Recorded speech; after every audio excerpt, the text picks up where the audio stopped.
आगे बढ़ने की चाह रखना कोई गलत बात नहीं है, लेकिन क्या हो जब महत्वाकांक्षा इतनी बढ़ जाए। बहू, ये नौकरी ही करती रहेगी या कुछ घर का काम भी करेगी? जब देखो बस अपने ऑफिस का काम करती रहती हो। मम्मी जी, आप नहीं जानती मैंने यहाँ तक पहुँचने के लिए कितनी मेहनत की है। मेरा हमेशा से सपना था कि मैं खूब पैसे कमाऊं, बड़ी गाड़ी में घूमूं और बड़े बंगले में रहूं। घर का काम तो नौकर करते हैं, जैसे आप। जैसे मैं? क्या जानती है तू मेरे बारे में? मैंने इस घर को अपने पसीने से खड़ा किया है। घर पसीने से नहीं, पैसे से खड़ा होता है मम्मी जी, जो मैं कमा रही हूँ। समझी? लंबी गाड़ी, महंगे फोन और कपड़े, ये सब चाहिए मुझे। लेकिन बहू, अगर तुम नौकरी नहीं भी करोगी ना तो भी तुम्हें ये सब चीज मिल जाएगी। मेरा बेटा सब कुछ तो दे रहा है, कोई कम पैसे तो वो भी नहीं कमाता। उसकी कमाई देखकर ही तो फंसाया था तूने, याद है ना?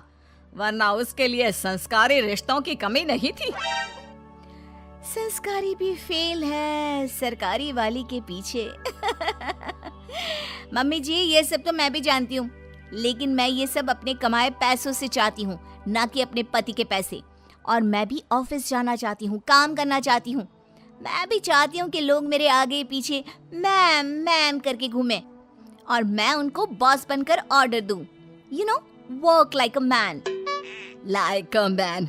अरे लाइक अ मैन बनने के चक्कर में बहू वुमन भी ना रह जाओ।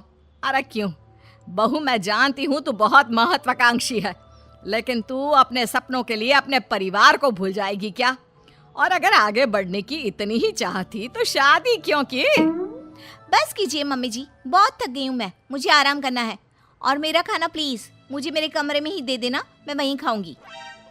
ये कहकर बहू चली जाती है अपने कमरे में। अगले दिन, मम्मी, टीचर ने आपको स्कूल में बुलाया है। मुझे? लेकिन क्यों, क्या हो गया? वक्त नहीं है मेरे पास। वैसे हुआ क्या है? फीस तो मैं समय से दे रही हूँ, और क्या चाहिए इन स्कूल वालों को? मम्मी, इस बार मेरे एग्जाम्स में नंबर कम आए तो मैम आपसे मिलना चाहती है। नंबर कम आए हैं तो और पैसे ले लें। क्या है ये, वक्त खराब करते रहते हैं। नंबर कम आए हैं? अरे तभी तो मैं तुझे बोलती रहती हूँ पढ़ ले, और तू है कि पूरा दिन बस वीडियो गेम। देख बहू, तेरे ध्यान न देने का नतीजा, इसके नंबर कम आने लग गए हैं। मम्मी जी, कोई बात नहीं है, अभी वो बच्चा है और स्कूल टाइम में ऐसा होता रहता है, समझ जाएगा। वैसे भी हम लोग कमाकर इतना पैसा जमा कर देंगे कि ये बैठ कर खाएगा तो भी खत्म नहीं होगा।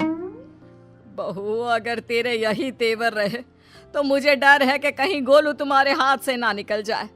इसलिए घर पर ना सही, बच्चों पर तो थोड़ा ध्यान दो। मम्मी जी, आप फिक्र मत कीजिए, मैं सब संभाल लूंगी। चलिए ऑफिस के लिए निकलती हूँ। हाथ से बच्चा निकले ना निकले, आप मुझे ऑफिस से जरूर निकलवा देंगी। मैं निकलवा दूंगी? अरे तेरी हरकतें, इसे तो कहना ही बेकार है। लगता है अब विक्रम ही इससे बात करेगा। सास बेटे को फोन करके सारी बात बता देती है। हाँ माँ, तू सही बोल रही है, आखिर हम काम तो मुन्ने के लिए ही कर रहे हैं। अगर वही ठीक नहीं निकला तो मैं बात करता हूँ उससे। शाम को बहू जब काम से घर लौटती है। मम्मी जी, अगर आपको यहाँ किसी चीज की परेशानी थी तो आप मुझसे बोलती, इनको फोन करके बताने की क्या जरूरत थी? क्योंकि तू मेरी बात सुनने को तैयार ही कहाँ होती है, तुझे तो केवल अपने काम की पड़ी होती है। मैंने अपनी परेशानी अपने बेटे को बता दी, अब वही सब यहाँ आकर संभाल सकता है। कुछ दिनों बाद बेटा विदेश से घर आता है। ये सब क्या हो रहा है? मैं नौकरी करने विदेश क्या चला गया? तुमने तो घर के कामों से छुट्टी ही ले ली। अगर मुझे पता होता तुम ऐसा कुछ करोगी तो मैं कभी विदेश ही नहीं जाता। लेकिन मुझे समझ में नहीं आ रहा तुम ऐसा क्यों कर रही हो? तुम घर पर ध्यान क्यों नहीं दे रही? घर के कामों पर क्या ध्यान देना, उनके लिए मम्मी जी है ना। मैं भी तुम्हारी तरह पैसे कमा रही हूँ और अपने सपने पूरे कर रही हूँ। मैं पैसे अपने सपने पूरे करने के लिए नहीं, हम सबके लिए कमाता हूँ, ताकि तुम सब बढ़िया से रहो, तुम्हें किसी चीज की दिक्कत ना हो। और वैसे भी हमें तुम्हारे जॉब करने से कोई प्रॉब्लम नहीं है। प्रॉब्लम ये है कि तुम अपने परिवार के प्रति जिम्मेदारियां पूरी नहीं कर रही हो। पूरी जिम्मेदारी उठाने का ठेका मैंने लिया है क्या? अरे कुछ तुम ही कर लो। ऐसा है तो ठीक है माँ, मैं घर के कामों के लिए नौकर रख रहा हूँ और गोलू की पढ़ाई वगैरह मैं सब खुद देख लूंगा।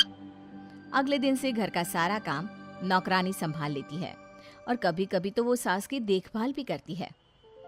तूने एकदम सही लड़की को काम पर रखा है, कितना काम करती है और शिकायत का एक भी मौका नहीं देती।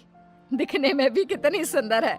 बेटा सच कहूँ तो बहुएं ऐसी ही होनी चाहिए। माँ वैसे भी ये नौकरानी नहीं है, दरअसल ये मेरे ऑफिस में ही थी, लेकिन जब मैंने इसे अपने घर की प्रॉब्लम बताई तो मेरी मदद करने के लिए राजी हो गई। दूसरों के लिए सोचती भी कितना है। हाँ माँ, मुझे नहीं पता था कि ये गीता इतना अच्छा घर का काम भी कर लेती है। वैसे माँ ये ऑफिस में भी सब कुछ संभाल लेती है, वो भी अच्छे से। बहुत महत्वाकांक्षी नहीं है, लेकिन सबको लेकर आगे कैसे बढ़ना है ये इसे अच्छी तरह पता है।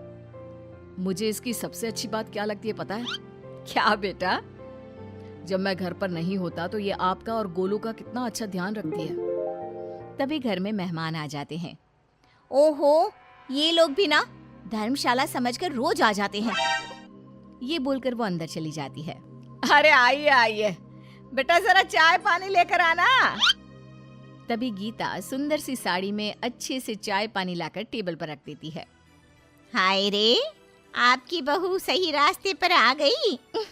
नहीं तो हमेशा हवाई बनकर घूमती रहती थी।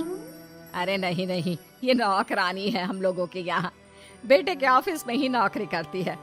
वो क्या है ना, पैसों की जरूरत पड़ गई थी इसे तो पार्ट टाइम में। लेकिन कितना अच्छे से काम संभाल लिया है आपका। घर भी चमक रहा है और सब कितना अच्छा लग रहा है। तभी बहू आ जाती है।